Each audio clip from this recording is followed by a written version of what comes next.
মূলত আমি এখানে বক্তব্য বেশি ক্লিয়ার করবো না, আমি চাই আমাদের শ্রদ্ধেয় প্রধানমন্ত্রীর কথা শুনতে। মূলত আপনাদেরকে মনে রাখতে হবে যে সামনে আমাদের নির্বাচন, আমাদেরকে কিন্তু আমাদের নেতা তারেক রহমান সাহেব একটা অদৃশ্য শক্তির কথা কিন্তু বারবার বলে যাচ্ছে, এবং এই অদৃশ্য শক্তি আমরা কিন্তু দেবিদ্বারবাসীর চেয়ে বেশি কিন্তু কেউ দেখতে পায় না। এবং এই অদৃশ্য শক্তির মধ্যে অনেকটুকুই কিন্তু দৃশ্যমান এখন হয়ে গেছে, এবং দেবিদ্বারে এটা বাস্তব, আমরা সবাই জানি না, খোলামেলা ব্যাপার।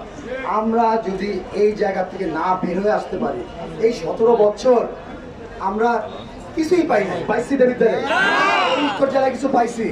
যদি এই অদৃশ্য শক্তি যদি আবার এই দেশকে কাবু করে ফেলে, তাহলে কিন্তু আমাদের আর কোনো ভবিষ্যৎ নেই।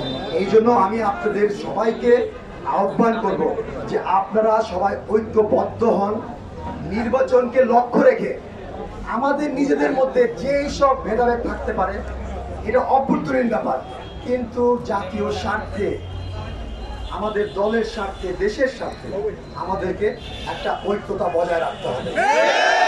যা করা দরকার নির্বাচন পর্যন্ত, ভাই আপনারা এসব কমপ্লেন দেওয়া বন্ধ করেন, ঐক্যবদ্ধ থাকেন। আমরা সবাই একটা দল, সেটা হলো বাংলাদেশ জাতীয়বাদী দল। আজকে বাংলাদেশ জাতীয়বাদী যুব দলের 47তম প্রতিষ্ঠা বার্ষিকী। এই প্রতিষ্ঠা বার্ষিকীতে আমরা অঙ্গীকার করছি যে আমরা সবাই ঐক্যবদ্ধ থাকবো।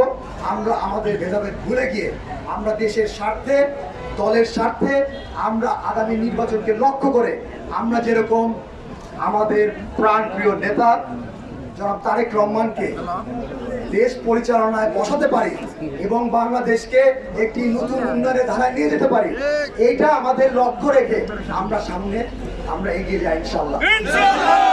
আপনারা সবাই আমাদের নেত্রী বেগম খালেদা জিয়ার জন্য দোয়া করবেন।